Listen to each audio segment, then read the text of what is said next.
VANT, quadricóptero dinâmico controle, aula 04, equações fundamentais de cinemática e dinâmicas é um sistema de 6 graus de liberdade. Então, recordando sobre produto vetorial. Produto vetorial entre dois vetores V1 e V2. V1 e V2. A gente vai usar a regra da mão direita, né? Então, a gente começa. Se o produto é de V1 para V2, primeiro a mão direita, né, os dedos da mão direita virão no sentido do V1 para o V2, seu dedão estaria para cima. E se for o contrário, aqui ó, V1 para V2, né, vai ficar para baixo, produto vetorial. Como a gente consegue ver, então o segredo do produto vetorial é usar a regra da mão direita para encontrar o vetor resultante. O vetor resultante é sempre um vetor normal ao plano, formado pelos dois vetores do produto vetorial. Como fazemos para calcular matematicamente um produto vetorial? Então, está aqui um exemplo. Dois vetores, V1 e V2. V1x, V1y, V1z, transposto, né? Isso é um vetor coluna. Transposto aqui, para escrever da forma de um vetor linha, só para ficar mais fácil a gente escrever ele. O V2 também, V2x, V2y, V2z. E a gente vai fazer o produto vetorial dos dois. Então, quando você faz o produto vetorial dos dois vetores, matematicamente falando, nós vamos escrever dessa forma aqui, ó, essa matriz. Vamos montar essa matriz. Começamos com os operadores I, J, K, que são os vetores unitários. Ó, I é o vetor unitário no eixo X, J é o vetor unitário no eixo Y e K é o vetor unitário no eixo Z. Depois você coloca os elementos do primeiro vetor e do segundo vetor. Lembrando porque quem é o primeiro? O que está primeiro na relação de produto vetorial aqui, um para o outro. E vamos montar dessa forma aqui. Recordando que da onde vem esses vetores unitários? Você pode reescrever esse vetor aqui dessa forma aqui, ó. V1 do tipo V1xyz transposto é igual a mesma coisa que eu escrever V1 é igual a V1xi, V1yj mais V1zk. Então, essa forma aqui é equivalente a essa forma aqui. Tanto faz. Agora, qual que é o próximo passo? É pegar essa matriz aqui e desenvolvermos a equação. Vamos encontrar uma equação resultante para ela. E essa equação resultante vai ser feita encontrando... primeiro a gente vai pegar o vetor unitário I. Vamos cortar aqui essa linha e essa diagonal que passa pelo vetor unitário I. E o que sobrou foi essa matriz aqui, essa matriz menor aqui. Vamos calcular o determinante dela. Aí a gente vai ter I aqui embaixo vezes o determinante dessa submatriz aqui, essa matriz desse menor. Que vai ser igual a I, vetor unitário I, VY vezes V2Z menos V1Z vezes V2Y. A gente vai denominar esse termo aqui de termo A. Agora vamos fazer para o J. Então, a gente vai cortar a linha e a coluna que passa pelo vetor unitário J. Vão sobrar esses dois elementos, formando essa matriz aqui, esse menor, essa matriz, que é o VX, V2X, VZ, V2Z. E vamos calcular o determinante dela, que deu esse termo aqui. E agora só tem um detalhe diferente. No J, você tem que colocar um menos antes, o sinal é negativo. Essa é a diferença do I e do K. O I e o K são positivos, mas para o J é negativo. Agora, para o K é a mesma coisa. Vamos cancelar, né, cortar essa linha e essa coluna que passa pelo K. Sobrou esse menor aqui da matriz. Então, é mais K vezes isso. Calculamos o determinante, que é esse vezes esse, menos esse vezes esse. Encontramos o elemento C. Na anterior, a gente tinha encontrado o elemento B. Aqui o C. E por fim, a gente tem aqui matematicamente que o produto vetorial V1, vetorial 2, né, o produto vetorial de V1 por V2, é igual ao AI menos BJ mais CK. Onde A, B e C são aquelas equações que são os determinantes dos menores que a gente encontrou, tá, para cada um dos casos. E aqui como exemplo, eu imagino que o A seja 5, 6 para o B e 7 para o C. A gente teria que o produto vetorial de V1 e V2 seria 5i menos 6j mais 7k, que é a mesma coisa que o vetor 5 menos 6, 7. Vamos falar de uma aplicação muito útil aqui para produto vetorial, que é para calcular torque. Então vamos só recordar como é que a gente fazia quando o sistema era em duas dimensões, né? Você tinha lá um plano XY, né? Tinha aqui uma viga suspensa por 2 cabos. E esse cabo se rompe. Então existe uma força peso aqui da gravidade. E o que vai acontecer? Essa viga ela vai girar para cá. Vai girar, vai balançar aqui, enfim. Aí como é que você calcularia esse torque aqui, esse momento que vai aparecer?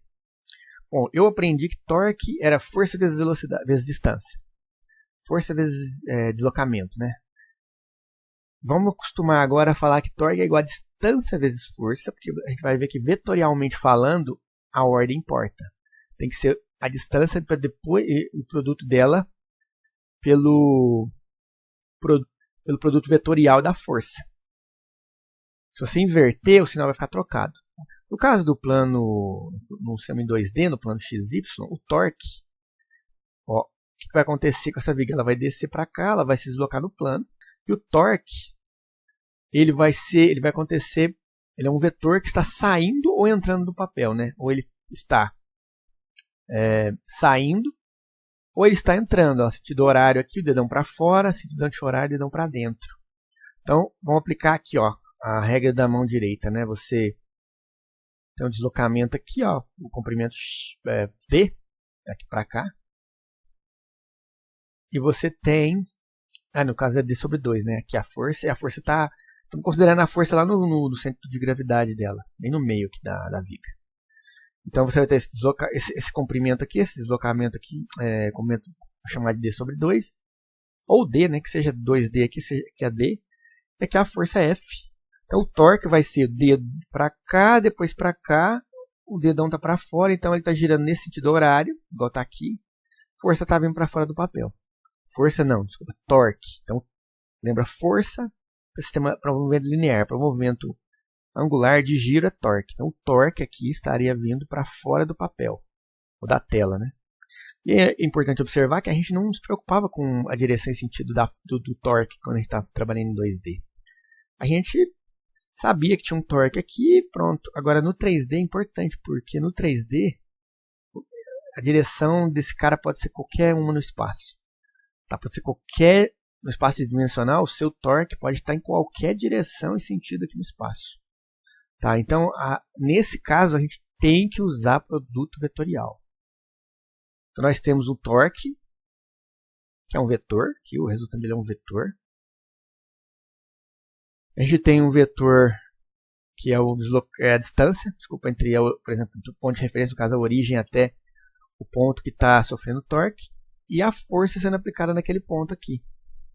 E a gente calcula fazendo o produto vetorial do vetor, no caso Rx, Ry, Rz, transposto nesse caso, é pela força Fx, YFZ transposta, porque isso aqui é tridimensional, então nós temos 3 elementos, tá? Esses vetores. Vamos encontrar um vetor momento, que possui que também é tridimensional, né? Mx, My, Mz. Então, se a gente olhar aqui nesse desenho, nós temos aqui o vetor R, que é a distância, a força F, e nós vamos ter um torque que tem que estar no plano normal ao plano, que é um vetor normal ao plano formado pelos vetores R e F. Além disso, observa que a ordem é importante no produto vetorial. A vetorial B é diferente de B vetorial A. Na verdade, ele tem inversão de fase, o sentido muda. Se você fizer F vetorial R, o sinal aqui tem que ser trocado. Como outro exemplo, a gente pode citar aqui o caso de um elétron, uma partícula com carga negativa, se deslocando inicialmente, né? Ele estava se deslocando da esquerda para a direita com velocidade v, até que então ele foi submetido a um campo magnético que está entrando na tela, no sentido de entrar na tela. Então o que vai acontecer aqui? A gente observar essa fórmula, que é um produto vetorial de V vetorial B, então esse vetor V é produto vetorial com o vetor B, o B está entrando dentro da tela, que é a densidade de campo magnético. Então, em teoria, V por B seria dedo para cá, para dentro, o dedão para cima. Só que tem que lembrar que aqui tem o problema do sinal. Como a carga elétrica, o sinal da carga elétrica também entra na equação, o sinal dela é negativo, a gente vai ter uma seta para baixo agora, o produto vetorial é para baixo, o resultante, né, produto vetorial. A gente observa aqui, ó, que está o V, o B está para dentro, então a setinha seria para cima, só que para a carga ser negativa, ela é para baixo, tá? A força magnética provocada no elétron, ela é uma força no sentido de para baixo. Aí, o que acontece agora com a velocidade do seu elétron, que antes estava indo da esquerda para a direita? Agora ela tem uma força para baixo atuando e ela está agora mudando. Agora a velocidade mudou de sentido, ela está nessa direção aqui. E a força também mudou para cá agora. Como ela mudou para cá, agora a velocidade do seu elétron também mudou de direção, mudou a força.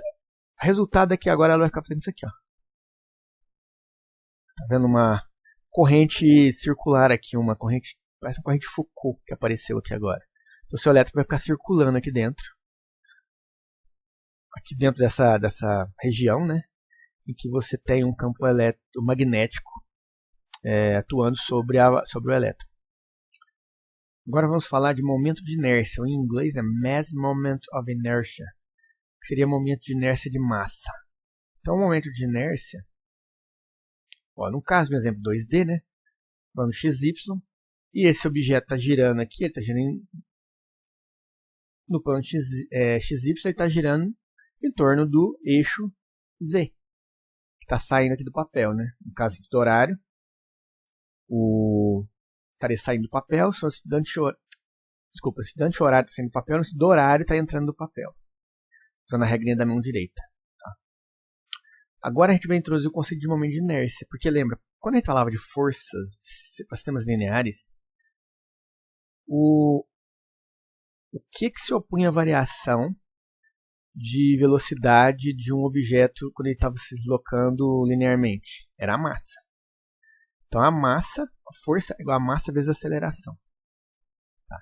Quando a gente está falando em movimentos circulares agora, a gente vai falar em momento de inércia. Seria o equivalente à massa para o movimento linear. Então é aquilo que se opõe à variação de velocidade. Então, no caso, o momento de inércia se opõe à variação de velocidade para esse objeto aqui. Ou seja,